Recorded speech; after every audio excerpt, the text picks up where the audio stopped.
Hey guys, welcome back to my YouTube channel. My name is Adora Yin, and today I'm going to be talking about how I managed to get a star in Cambridge IGCSE Computer Science. So I took the exams in May to June of 2024, which is last year now. Oh yeah, Happy New Year, by the way. It's 2025. But I took them in May to June last year, and that means that I did the course from 2022 to 2024. Yeah, so today I'm just going to be talking about my experiences, my tips, my tricks to getting a star in computer science. And in case you didn't know, I released my IGCSE results reaction video, which you can watch here. But in that video, I was reacting to my IGCSE results, and I got a lot of requests to make one video dedicated to computer science, because I know it's a pretty tough subject, and it's definitely extremely different to the natural sciences. I've already made 2 videos on mastering biology and chemistry and also physics, but today's going to be dedicated to computer science because the approach to studying for computer science and everything is wildly different. So again, I have my notes here and I'm just going to be referring to them as I go. One thing to note for the course code is 0478, by the way, for Computer Science Cambridge, the one that I did, but I'm sure it's like roughly the same to the other variations of the courses. But yeah, just to let you know. And also, the other thing that I was going to mention is that Cambridge completely updated the syllabus for IGCSE Computer Science. It used to be wildly easier, and this is what my own teacher said. It used to be completely easier. The old syllabus had like half the material. Like if you compare the textbooks from the 2 years, the textbook of the old syllabus was literally half the size of the textbook that we had to have. And it was pretty darn thick, by the way. Like this was our textbook, and our teacher showed us the previous one, which just had way less material. So good for those people that took it early, but oh well, I guess we just have to live, and that's why I'm here, to share my tips with you guys and my experiences and the hardship that I had to go through for this course. Okay, so a bit about the new syllabus. It's really not well defined at all. Like if you compare our new syllabus of computer science to the ones for the natural sciences like biology, chemistry, and physics, those ones are super well defined. Like they have, I showed it in the other videos, my previous 2 videos, but if you look at it, they have like basically every single definition and like key term process that you have to memorize. But I would say for the computer science one, it was a lot more vague, which did give me more of a hard time figuring out what I needed to know. And for that reason, I had to rely heavily on the Cambridge IGCSE textbook, since it would just supplement the material from the syllabus. So I would say step 1 to studying for computer science, of course you should download the syllabus and just look through what you need to know. But because the syllabus is pretty vague and it doesn't give you the exact things like how the other syllabi for the other sciences do, you have to supplement that information with your textbook. And unfortunately, I don't have my textbook here today to show you guys because we had to return it to our school after our 2 years of the IGCSE course. But I can put like a picture up on the screen. I'm pretty sure it's the same company that made these. These are just workbooks, which I'll show you guys later. But yeah, it should be by Hotter Education, which is the one I followed. I'm not sure if your school gives you guys like a different textbook, but I found that textbook was really good. It's just that there was a lot of unnecessary information for sure, but obviously that information is just to help you understand the content better. But for the purposes of the exam, you should match what you have in your textbook to what is in the syllabus, so you get the best out of your textbook and the syllabus at the same time. Also, another thing, I also used Save My Exams, which I mentioned in my previous videos as well for the other sciences. But the thing is, for Save My Exams for computer science, I wouldn't say it was the best, because again, it just had like other information that you don't really need for the purposes of the exams. And also, I'm pretty sure I remember it didn't cover everything, possibly because of the syllabus change. It just didn't get to cover everything. So what I'm trying to say is that you can't rely on a single source. You still got to use your manpower and filter through. And yeah, that way you'll be the most efficient when it comes to revising. So in summary, because of the new syllabus change, I would say that the most effective way to studying it is through looking through the combination of the syllabus, the textbook, and perhaps additional notes you find online.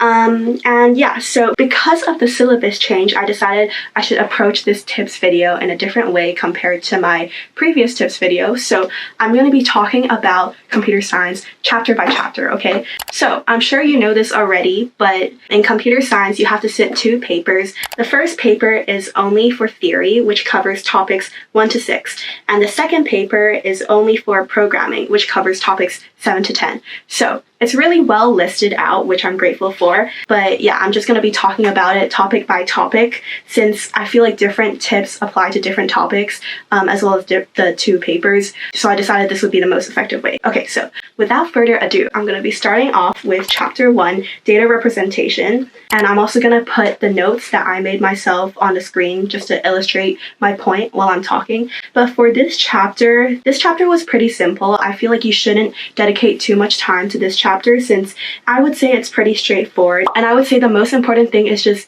knowing your binary, hexadecimal, and denary conversions by heart. Like, there's no way around this. I'm pretty sure I can guarantee you that every single paper 1 past paper has a question of like some sort of binary conversion or like calculating something using binary, and you should just practice a little bit and you'll master it. It's really not that difficult. Like, honestly, it's just like basic algebra and maths, but with different number systems, if that makes sense. But it's really straightforward. Just as long as you practice it, you shouldn't find a problem with this one. This is definitely one of the easier chapters. Okay, moving on. Data transmission, chapter 2. I did find this chapter kind of annoying because you do have to memorize lots of processes.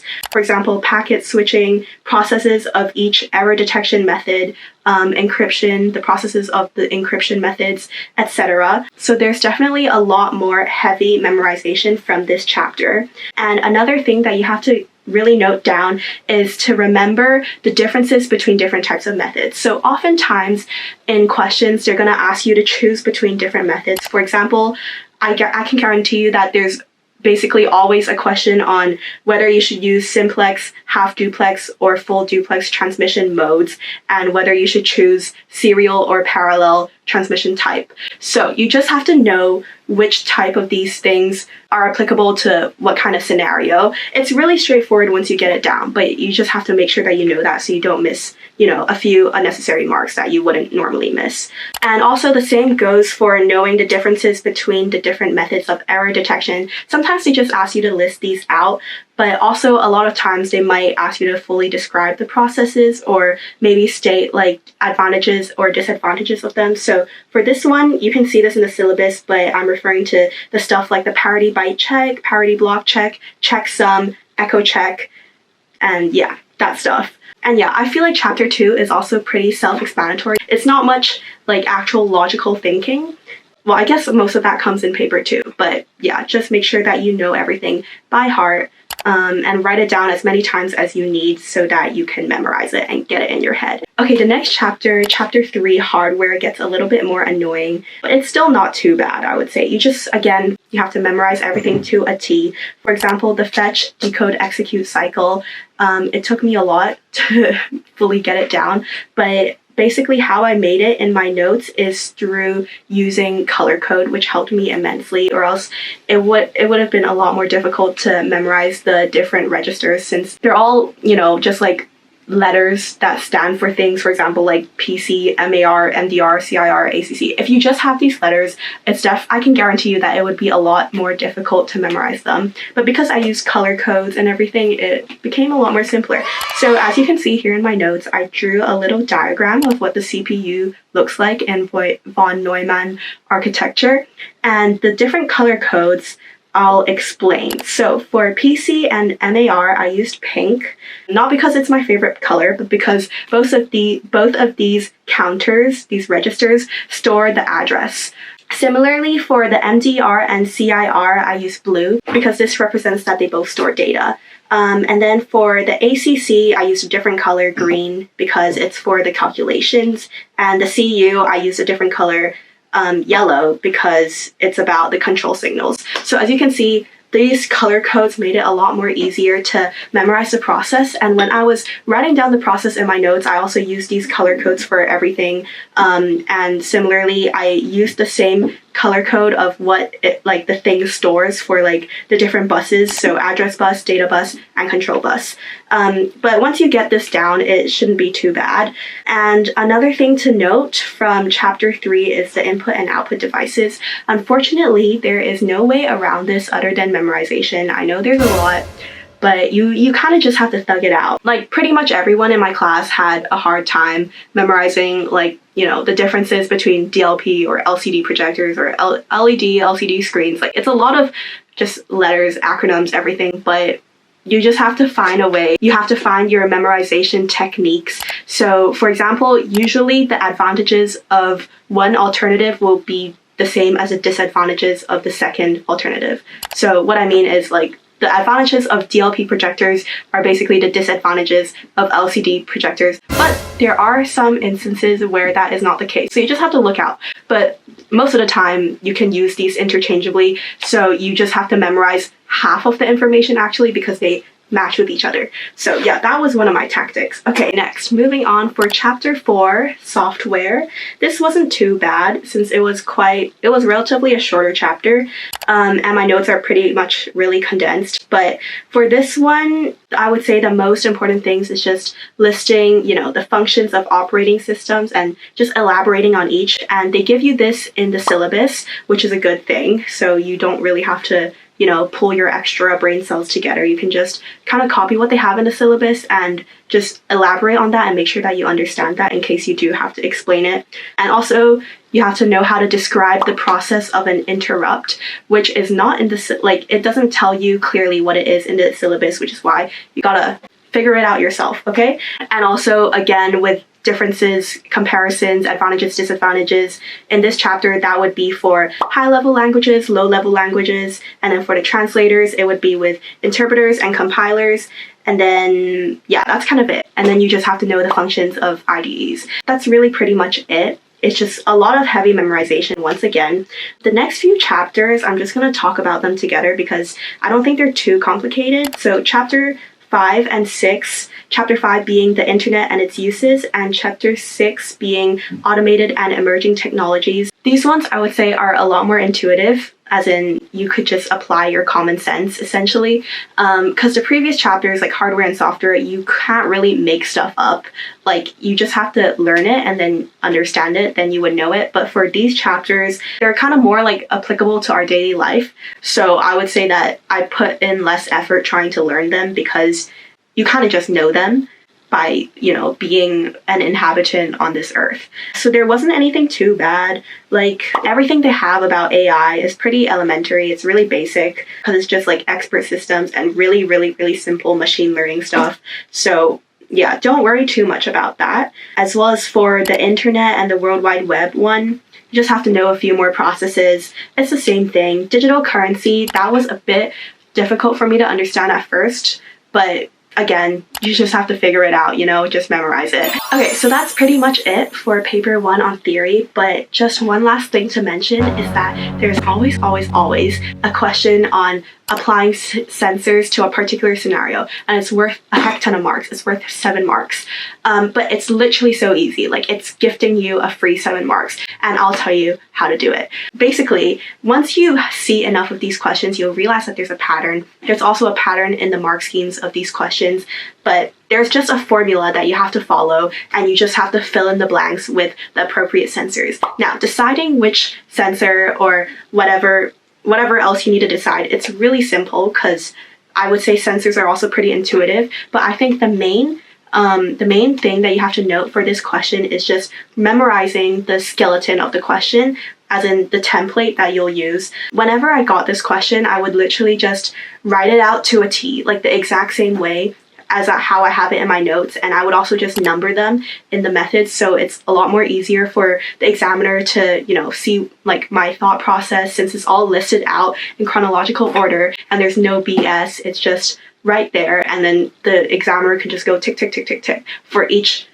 thing in the list that would be worth 1 or maybe a few more marks. But I'm gonna show it on the screen so you can have your free 7 marks. You can literally just screenshot it and copy it into your own notes. I can guarantee you that this would cover everything in the mark scheme because I like gathered a bunch of mark schemes to formulate this formula of a template for the answer. So you are welcome. Okay, now I am done talking about paper 1 for real, and I'm going to be moving on to paper 2. So paper 2, programming.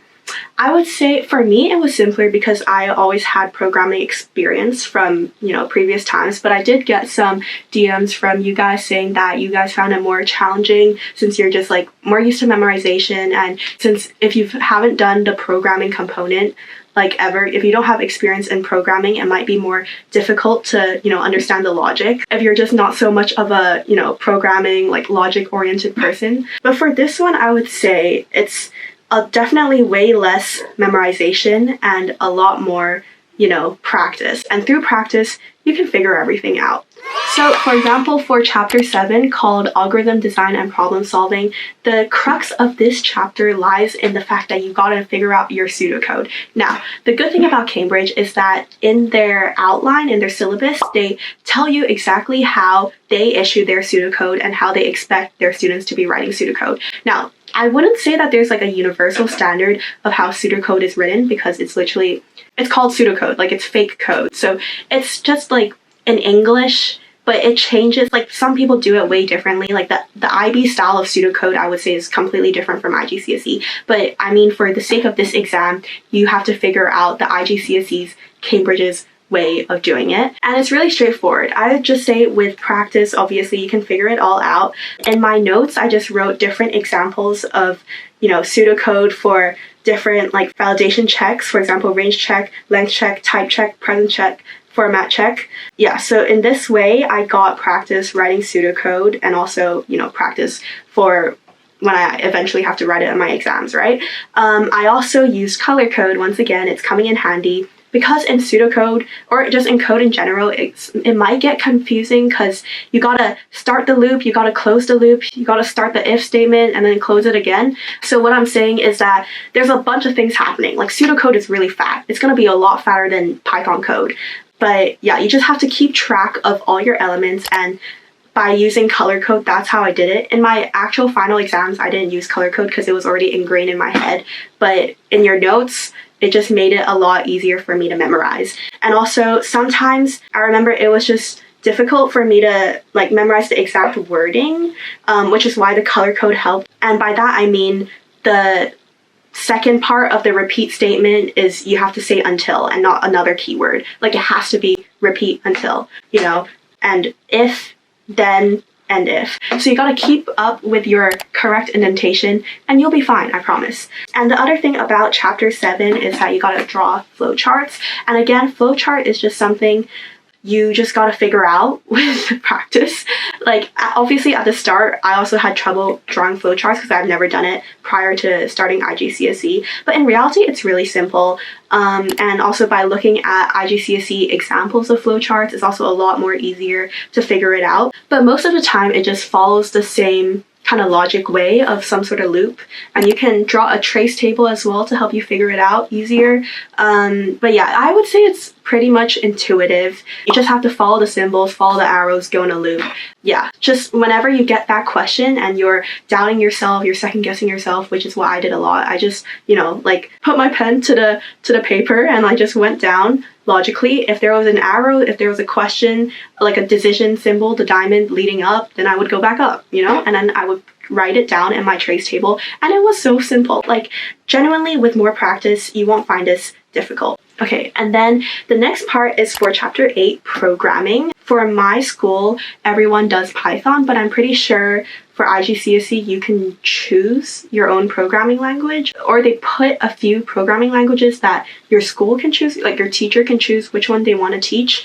I think there's like Java, actually, I'm not even that sure. Don't quote me on that. But yeah, obviously my school chose Python because it's a lot simpler. But like whatever I say in the next few minutes applies to any programming language essentially. But if you're struggling with programming, I would say you just have to write down a lot of example Python code in your notes. At the end of paper 2, there is a really big fat question where you have to use, well, you can choose if you want to do it in pseudocode or Python, I think. But I did it in Python because it would be a little bit more concise and I would get confused with pseudocode. Also, I just had more experience with Python because I did it for many, many years back. So yeah, I always chose to do Python for the final 15 marker, I think, question. But a lot of the skills, I would say, come back up in the Python question or in the programming question, as in using databases, finding like max or min, finding total, finding count. And you just have to memorize how you do that and the way you write your loops. Also memorize how you write your functions. And with that, you could basically solve any question. I would say that, the logic part of the programming questions in the IGCSE level, they're really not too challenging. They give the same type of questions all the time, as in like max, min, total, count, that type of thing, average, yeah, like all of that stuff. And once you do it a few times, you'll just kind of like figure it out as you go. I'm not sure if that's like a good way to put it, but I feel like that's the best way you can look at it. It's just by knowing that your questions are being repeated and you just have to memorize, the basics of how you do data validation and these loops, and you're good to go. And then for the next chapter, the final chapter, chapter 10, Boolean logic, that was pretty simple. I really enjoyed drawing logic gates and doing the data tables for them because I found that really fun.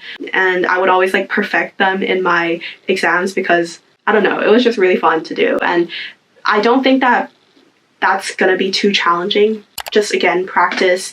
And if you find it enjoyable, then it makes the process a lot easier. I guess the key to learning is just trying to find the fun in it. So yeah, my highlight of the exam paper was always to draw logic gates because I don't know, it was just fun, okay? And it's pretty hard to mess it up because, the circle is for knots and the different shapes, yeah. Very simple. And yeah, so those are my tips for IGCSE Computer Science 0478.